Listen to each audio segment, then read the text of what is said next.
pagi anak-anak. Oke, apa kabar kalian semua? Pasti baik-baik saja kan? Materi kita pada pagi hari ini yaitu mengenai penggolongan sumber daya alam. Apa sih itu sumber daya alam?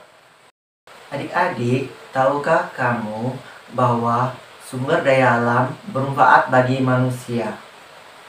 Yuk kita bahas bersama-sama. Sumber daya alam adalah segala sesuatu atau segala kekayaan alam yang dapat dimanfaatkan oleh manusia.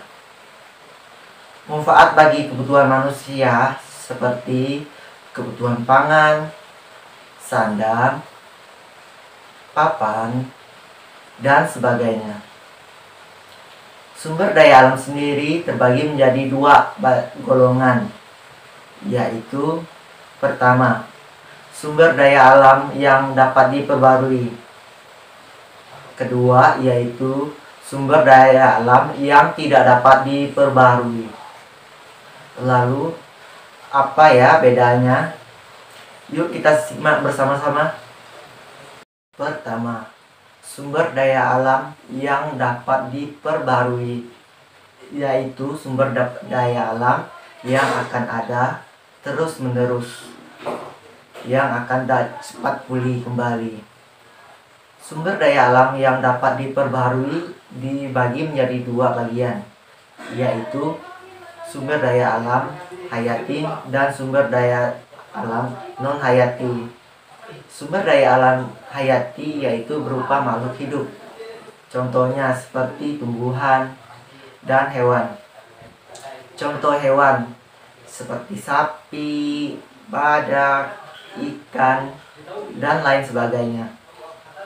Contoh tumbuhan seperti sayuran, pepohonan, dan lain sebagainya.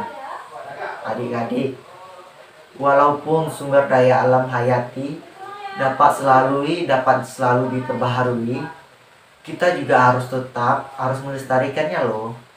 Karena suatu hari nanti tumbuhan dan hewan juga bisa habis atau punah jika kita tidak melestarikannya. Contohnya seperti banyak pohon ditebang liar tanpa izin dan tidak melakukan reboisasi. Jadi pohonnya akan habis dan gersang. Lalu ada perburuan liar oleh manusia yang dapat menyebabkan kepunahan. Maka dari situ adik-adik, kita juga tetap harus menjaga kelestariannya ya. Selanjutnya yaitu sumber daya alam non-hayati, yaitu sumber daya alam yang merupakan benda mati. Contohnya seperti air, sinar matahari, tanah, dan lain sebagainya. Salah satunya yaitu seperti air yang mengalami siklus, jadi tidak akan pernah habis selamanya, yang akan mengalami pembaruan setiap tahunnya. Namun sumber daya alam non hayati juga dapat menurun juga kualitasnya loh, seperti air di sungai. Pada zaman dahulu, sumber air di sungai dapat diminum dan masih asri. Sekarang, mari kita bandingkan zaman dahulu dengan zaman sekarang. Banyak air di sungai yang dekat pemukiman, yang dekat penduduk, banyak mendapatkan pencemaran seperti sampah. Jadi kualitas airnya menurun.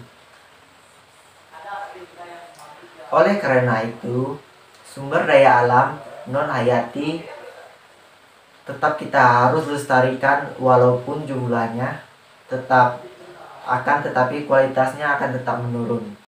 Kedua, yaitu sumber daya alam yang tidak dapat diperbaharui, yaitu sumber daya alam yang dapat habis dan proses pembentukannya memerlukan waktu yang cukup lama.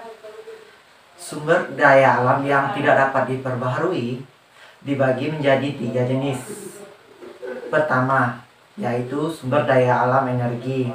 Contohnya seperti minyak bumi, batu bara, dan gas alam. Salah satunya batu bara. Sumber daya alam ini bisa menggerakkan kereta api uap pada zaman dahulu. Kedua, yaitu sumber daya alam mineral. Contohnya seperti tembaga, emas, dan perak. Seperti emas dapat dijadikan perhiasan.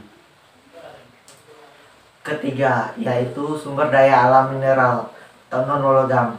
Contohnya seperti pasir, batu-batuan, dan lain sebagainya.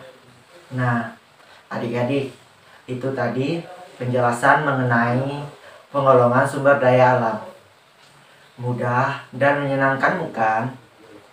Sampai di sini dulu ya video pembelajaran dari Bapak. Sampai bertemu di pertemuan selanjutnya. Dadah.